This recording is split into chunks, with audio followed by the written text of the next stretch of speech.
In terms of household name cars, the Volkswagen Golf is right up there, and it's been a go-to choice for millions of drivers looking for a new car for decades now.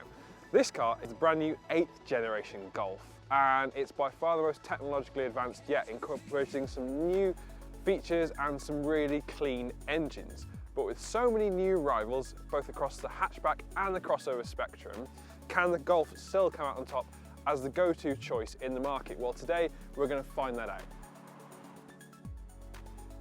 The Golf's design is, well, it's a Volkswagen Golf, isn't it? Even through its many generations, it's still very much recognisable as Volkswagen's core model. This latest car brings some sharp new headlights and some sharply designed rear lights too. And in fact, many versions get a full width light bar at the front, which helps it to look very, very futuristic at night. The Golf's interior provides exactly what you want, really. It's nice and comfortable. I've got plenty of adjustability, and these seats are nice and supportive too. It's actually quite a clean cabin. There's not a lot of controls or dials to speak of, and that's because everything has been centered within the main screen. Now, that has been a point of contention since this 8th generation car arrived, and in fact it's still not quite as you'd want it. It takes a long time to wake up when you first start the car, so if it's a cold morning and you want to get in, put the heated seats on, put the screen on, it just takes more time than you want it to do. There are some specific controls down here, but again they relate back to the screen, so it's only shortcuts for that. You can't speed up the whole affair. And these sliders, which are down here for the temperature, they're not illuminated, so they're hard to see at night, which seems like a strange choice to me. However, I've got a nice set of digital dials which are clear, and you can configure them to show a variety of different readouts.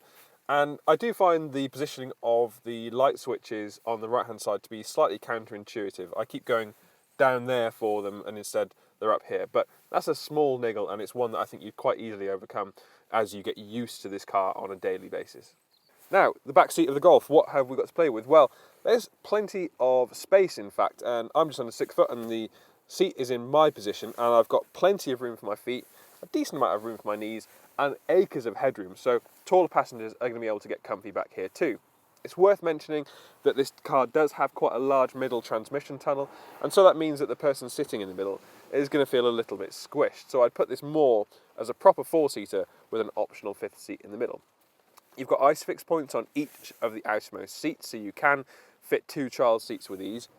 And in terms of spaciousness, we've got some small little pockets down the side and some seat back pockets ahead of you, and also these clever little miniature ones here which are ideal for storing your phone in. The Volkswagen Golf has always had a pretty good reputation for practicality, and I'd say that is relatively undented for this latest version. You've got 381 litres of storage space back here.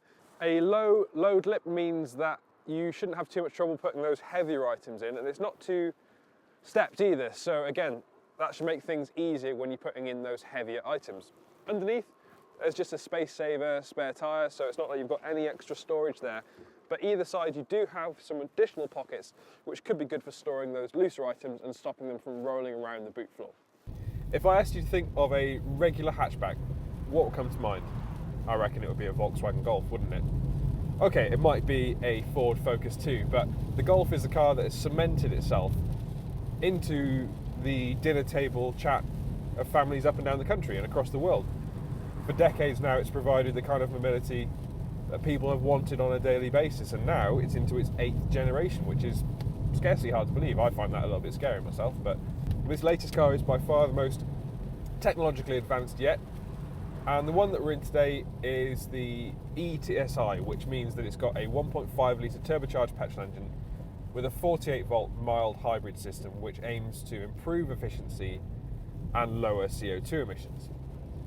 On the base level, the engine itself is nice and strong. We've got 148 brake horsepower, and that's enough to get you from 0 to 60 in just over 8 seconds. So more than enough performance for daily driving, and certainly not going to feel underpowered when you're having to get onto a motorway or merge onto a dual carriageway.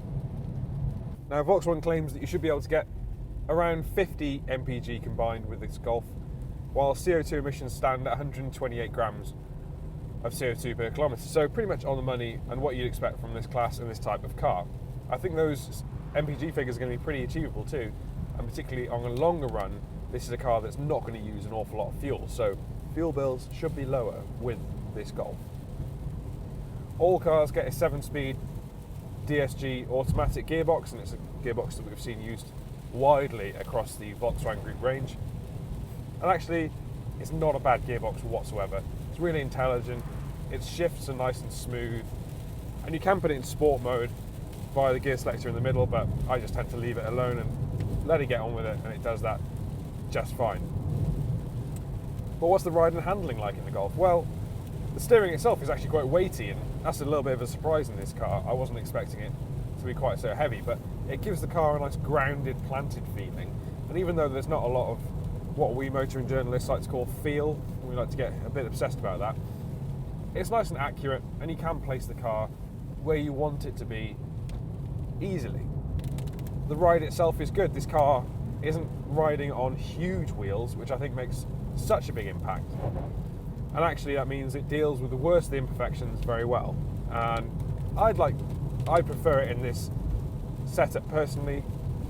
Although I know that alloy wheels and larger alloy wheels do look good, smaller wheels bring just a much better ride. And in fact, in this Golf, it feels so much more comfortable and a lot more pleasant as a result. There's not too much road noise. It's a little bit generated, but it's not too bad. And as you can see, as we're crashing through quite a lot of puddles here today, you can hear that water coming up inside the wheel arches, but that's pretty normal for this standard and type of car. One thing I will say is good in this Golf is the visibility though. We've got nice, slim front pillars, which means that your forward view is relatively uninterrupted. And at the back, a relatively wide and upright screen means that you've got good visibility out the back too. And the pillars, the rear pillars are relatively thick, but again, there's plenty of glass, so you shouldn't have too large blind spots. This car with its digital dials also means that my key information is readily available, and I get lots of driving data right back at me, and it's all nice and clear. Although I still quite like analog dials, if I'm honest, these new versions mean that you get all of that information very easily available, and because you can configure it to show different readouts, there's always a readout for whichever type of journey you're doing. Again, most of the controls are nice and intuitive. Everything is pretty much as you'd expect it to be. The slightly stubby gear stick is something that I find to be a bit of a challenge at times, and I often go for a usual gear stick and end up missing this one, but that's just getting used to the car in general. This latest Volkswagen Golf feels like a very good continuation of what has been a successful lineup. I think it's still got all those fundamentals that people want from a Volkswagen Golf. It's practical, it's spacious inside, and it feels well built throughout. It's a bit of a shame that the screen isn't as intuitive nor as responsive as you want an infotainment system to be, and it certainly can't match many of the Golf's rivals in that area. But in all other areas, the Golf does exceptionally well. And despite it being a firm favourite with many drivers up and down the country up until this point, I think that reputation is still upstanding, and it's definitely worth considering if you are looking at your next hatchback. So if you are in the market for a new hatchback, the Volkswagen Golf still remains one of the best options out there. Thank you for watching this Motors.co.uk new car review on the 8th generation Volkswagen Golf. Now, if you have enjoyed this review, leave us a like below and let us know in the comment section what you think of the Volkswagen Golf. Would you pick it, or would you go for one of its rivals like the Ford Focus, or maybe even a crossover? And since you're here, please remember to subscribe to the Motors.co.uk YouTube channel and click on that bell icon so you're notified every time we upload a new review.